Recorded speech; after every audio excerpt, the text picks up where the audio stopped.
You know, the challenge I see a whole lot of the time with young people is they're looking for the ideal man.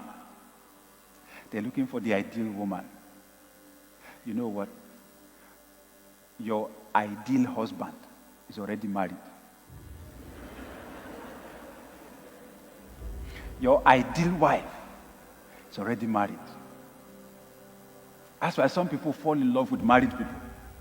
They're not married yet, but they fall in love with married people. You know, because, oh, he's such a nice man. Oh, such an ideal man. He has a good job. He has money. He has this. He's so nice. He's so kind. Wonderful. You know, a lot of the time, this guy who looks perfect or this lady who looks perfect was not like that when he or she got married. Mm-hmm.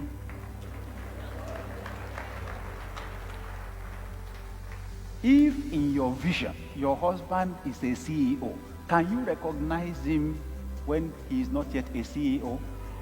That's what I'm talking about. That's what I'm talking about. You know, when Pastor Nick and I married, we were not the way we are now. Hallelujah.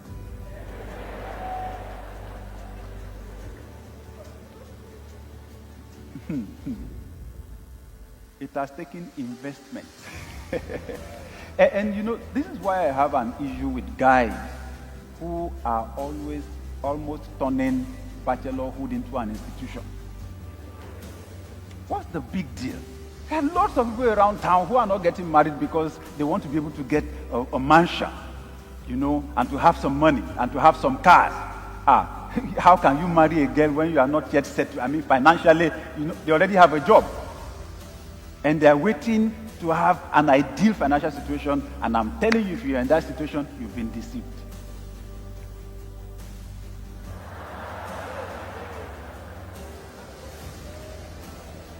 What a lady needs is not a perfect man in the present. This thing is about 10, 20, 30, 40 years' time. What she needs is a man who has a vision, who can define exactly where he's going and who he's going to be.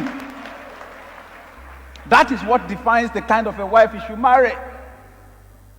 When Pastor Nick and I got engaged, in fact, it was after we were courting to be married that we now discussed our salaries. And I discovered that her allowance as a youth corper was more than my salary as a pastor. And the day I told her my salary, I quickly told her, you know what? It's not going to be like that forever. I am going somewhere.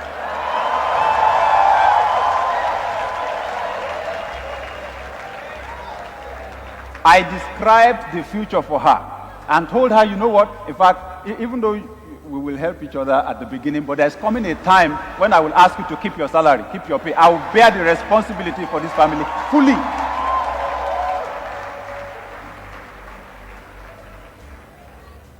That's the essence of leadership. You have a vision and you have the capacity to communicate it.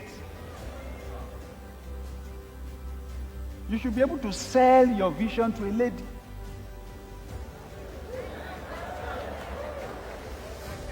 Listen, lady, if all of your assessment about a man, what you are looking for is who the person is today, you will soon be deceived, because the fact that he has a car now is no guarantee he will have a car in 5 years' time.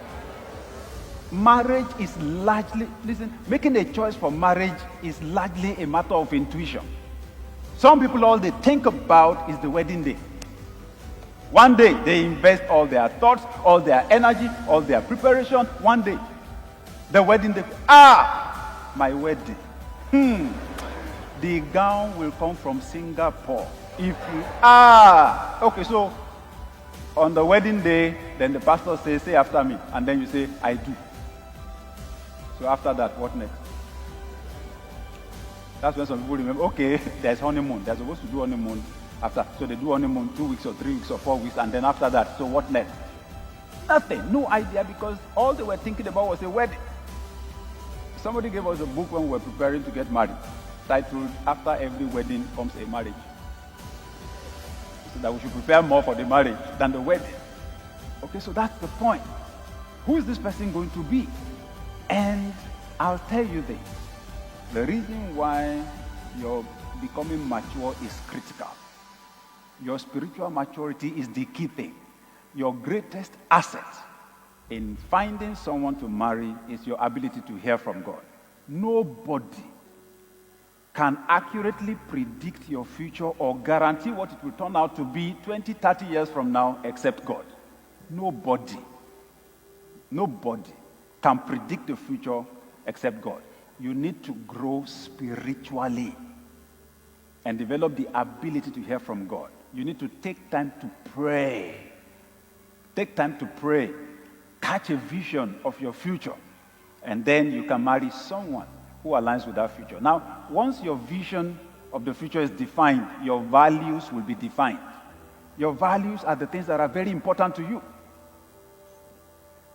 If you value spirituality, the fear of God, you've got to marry someone who also values spirituality, or else you're going to crack that home up right from the foundation. If you value honesty, the person's also got to value honesty. If you value family, you need to marry somebody who values family. Your values need to align, your basic values. You may have a few differences, but your basic values, your foundational values, your core values need to align. And that's why you need to grow and mature. Because when you are not yet matured, your values are not yet defined. Once your future is defined, who to marry will be defined. It's not everyone that is husband material for you. Not every woman is wife material for you. If, as a woman, you are queen material, your husband has got to be king material. So it will make it easy for you to make decisions. There are guys who can't, there are loafers who can't hang around you. Okay? Because your future is defined. You've discovered your purpose. It helps.